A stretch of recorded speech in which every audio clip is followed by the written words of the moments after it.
Hey guys, welcome back to the Mount Juliet Library. My name is Carl Laterza. We're going to try something a little bit different today, guys.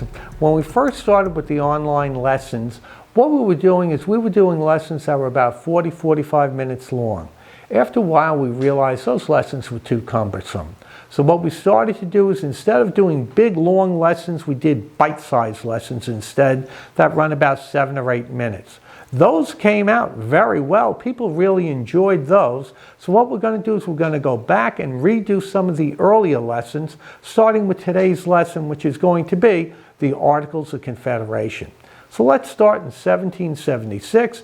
The United States declares their independence from England. What are you, nuts?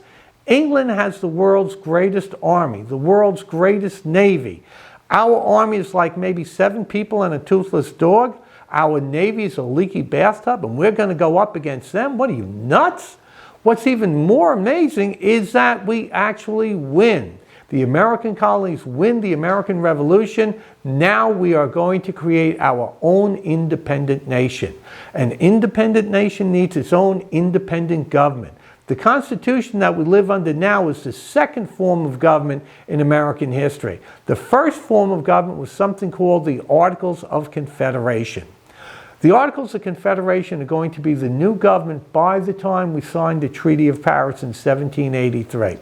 The Treaty of Paris between the United States and England is going to give the what used to be the American colonies, all the land east of the Mississippi with the exception of the Florida region, all the way as far north as 49 degrees north latitude. Now we've got to create a government that's going to be taking care of this whole entire thing. What used to be done by the English government, we've got to do on our own. It's like the kid who runs away from home and suddenly realizes that mommy and daddy aren't there to feed him, to provide shelter from him, to provide protection, and to provide money. Well, that's what the United States has to do in 1776. So the issue is, we got our independence. Okay, now what? What are we going to do?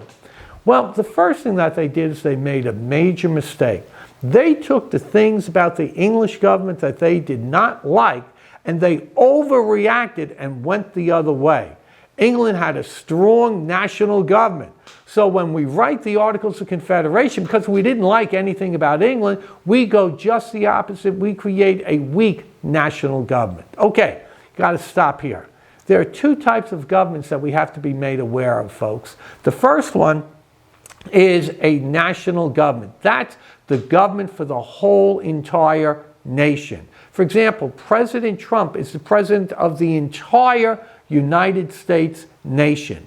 Then the other form of government in the United States is the individual state governments, plural. We've got 50 governments scattered all throughout the United States. 50 state governments scattered all throughout the United States, whether it be Governor Lee over here in Tennessee or Governor Cuomo in New York. Each state government has its own leader, has its own legislature. So let's make sure we understand. One national government, today 50 state governments, back then 13 state governments. Because they hated the strength of the English national government, the Articles of Confederation created a very weak central government. By doing that, by making the government so weak, we needed nationalism. We needed social cohesion. Both of those things are going to be created by a strong national government, unifying the people, creating a sense of nationalism for their people. By creating a weak national government and 13 strong state governments, instead of getting nationalism, we got regionalism. Instead of getting people working together in the form of social cohesion, we got national diversity. The end result was it made it almost impossible for this new government to function effectively. Now, to be fair, you've got to remember when the Articles of Confederation were created. They were actually created before the American Revolution itself begins. They started to create the government after the Battle of Lexington and Concord as a result of the meeting of the Second Continental Congress. Like I said, they hated anything that England did, so they went just the opposite. Let's take a look at some of the key provisions of the Articles of Confederation. In England, one person decided what was going to be done, and that's going to make it all work like that. They went just the opposite. They said, okay, we've got 13 states. If we want to create tax laws, of the 13 states, 9 out of the 13 states have to agree to that. Are you kidding me? You can't get 9 out of 13 states to agree on what day of the week it is, what's their favorite flavor ice cream, and now you're going to get them to work together on something as controversial as a national tax system? No, didn't work. No taxes, no money, no kidding, it ain't going to work, folks.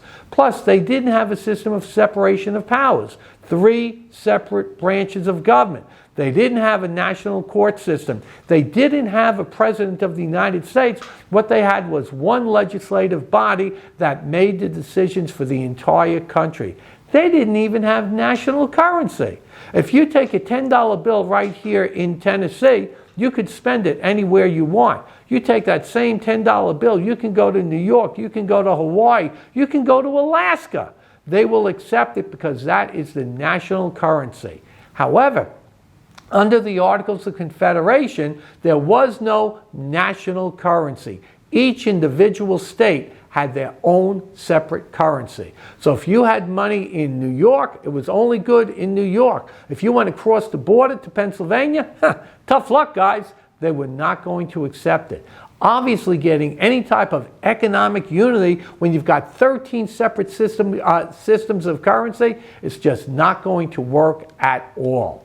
Finally, all of this comes to a head in 1786 by way of something that we call Sheas Rebellion. Now, Sheas Rebellion was an attempted revolution in Western Massachusetts where some of the Army veterans are turning around and they're saying, you know what, guys? This is not the government that we signed up for. They start to rebel against the government of the United States. Things are so bad. How bad are they?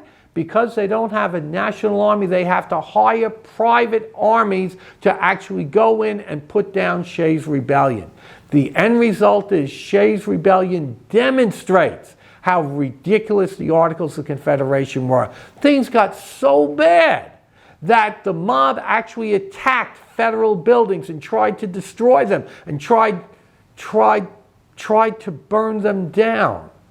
Wait a second. So I'm saying that in 1786, they destroyed or tried to destroy federal buildings? You mean just like they're doing today in 2020? Yep. That's exactly what I'm telling you. What I've been telling you guys for a very long time, there is nothing that's happening in 2020 that hasn't already happened sometime before in American history or in world history.